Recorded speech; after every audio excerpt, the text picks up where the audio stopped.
बहुत पछताएंगे अगर ये 11 बातें बताएं किसी को। जानिए कौन से राज गोपनीय रखें।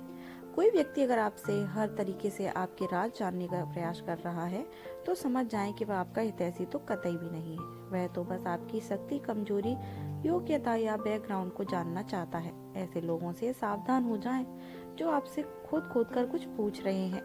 नंबर 1, घर परिवार की बातें। बहुत से लोग ऐसे लोग भी हैं जो अपने घर परिवार की सारी बातें अपने मित्र, रिश्तेदार या किसी परिचित से शेयर करते रहते हैं।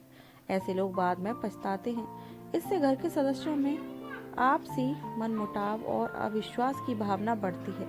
घर की बातें घर में ही रखने से जीवन सुखमय बनता है। छोटी मोटी समस्याएं जीवन में चलती रहती हैं। पति पत्नी का संसार व्यवहार गोपनीय रखना चाहिए।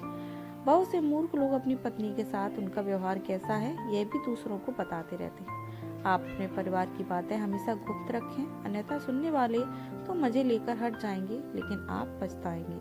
दूसरों की सहानुभूति हासिल करने के लिए आप कुछ समय के लिए जरूर राहत महसूस कर सकते हैं, लेकिन इससे आपकी कमजोरी भी ही प्रदर्शित होती है।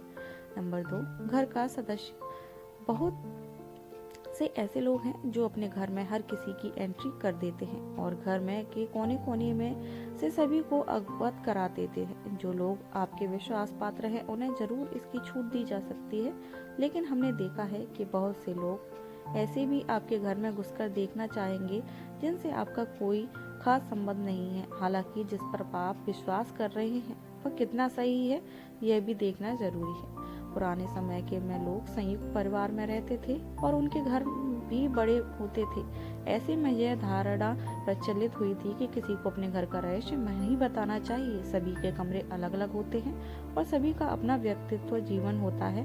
हालांकि यदि आपके रिश्तेदारों को छोड़कर आपके यहाँ कोई आता जाता रहता है तो यह सुनिश्चित करें कि उसका आना जाना ड्राइंग रूम तक ही सीमित रहे। नंबर 3, आपका धन।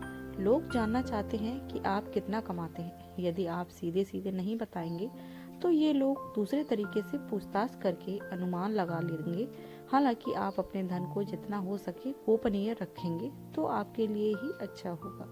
इसलिए नहीं कि लोग कर्ज मांग लेंगे और फिर लौटाएंगे नहीं, इसके और भी कई कारण हो सकते हैं।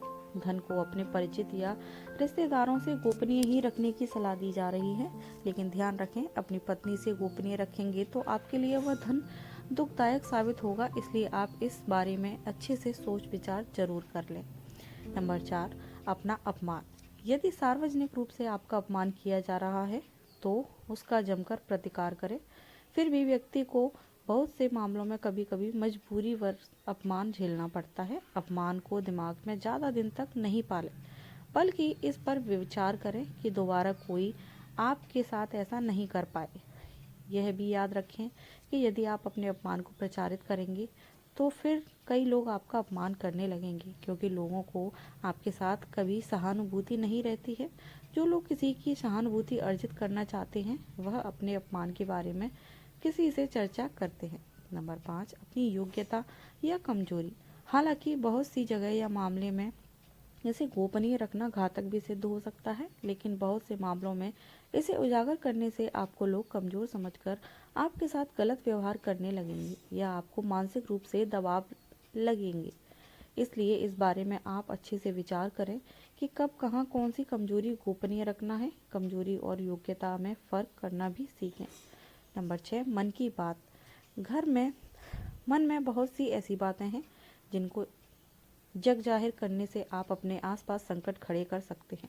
हो सकता है कि आपके मन में किसी बात को लेकर अवसाद हो, क्रोध हो या घृणा हो। मन में हजारों तरह के विचार उत्पन्न होते हैं, लेकिन बुद्धिमान मनुष्य उन्हीं विचारों को व्यक्त करता है जो उसके हित में होते हैं। लेकिन इस तरह की बातों को जग जाहिर करने से आपके संबंध में लोग एक तरह की राय बनाना शुरू कर देंगे और फिर लोग आपकी अच्छी बातों को नहीं सुनेंगे, आपके उस गुस्से या फ्रस्ट्रेशन की ही चर्चा करेंगे। आपके 10 अच्छे कार्य उस एक मन के विचार के सामने कमजोर पड़ जाएंगे।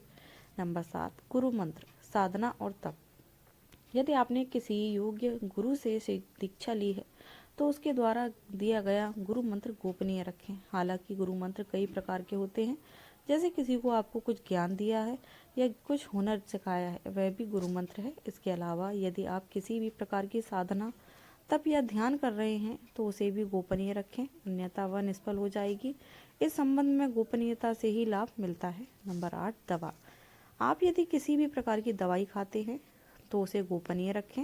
माना जाता है कि दवा का असर भी तब तक रहता है जब तक वह गोपनीय है। हालांकि कुछ लोग इससे इत्तेफाक रख सकते हैं, लेकिन प्राचीन काल में हो सकता है कि यह किसी विशेष रोग या औषधि के लिए कहा गया हो। पहले के लोग, कुछ लोग दुर्लभ वनस्पति के जानकार भी होते थे। नंबर 9, आयु। हालांकि कुछ लोग आपकी आयु जानते हैं और कुछ जानना चाहते हैं, लेकिन यदि आपसे कोई आप बिना किसी कारण के आयु पूछता है तो कतई उसे ना बताएं। लेकिन वर्तमान में यह संभव नहीं है। लाइसेंस, पासपोर्ट या अन्य किसी कार्य के लिए फॉर्म भरने में इसका खुलासा हो ही जाता है, लेकिन कभी भी ऐसे मौके या स्थान पर होते हैं जहां आयु बताना जरूरी नहीं होता। आजकल अनजान लोग भी पूछ लेते हैं कि कितने वर्ष के हैं आप। नंबर 10, दान और पुण्य। आपने जो भी दान किया है उसे गुप्त रखेंगे तो ही आपको लाभ मिल सकता है। गोपनीय दान देवताओं की नज़र में रहता है और जिस दान का बखान किया जा रहा है उसका फल निष्फल हो जाता है। नंबर 11, मंदिर में दान दें। किसी गरीब को भोजन कराएं या किसी भी प्रकार का पुण्य कार्य करें, उसका अपने मुंह में बखान ना करें। यदि आपने इसे किसी के समक्ष जाहिर कर दिया तो समझे वह खारिज हो जाएगा। तो उम्मीद करती हूँ दोस्तों आपको ये छोटी सी जानकारी बहुत पसंद आई होगी। अगर पसंद आई हो तो प्लीज़ वीडियो को लाइक, चैनल को सब्सक्राइब जरूर करें। Thanks for watching.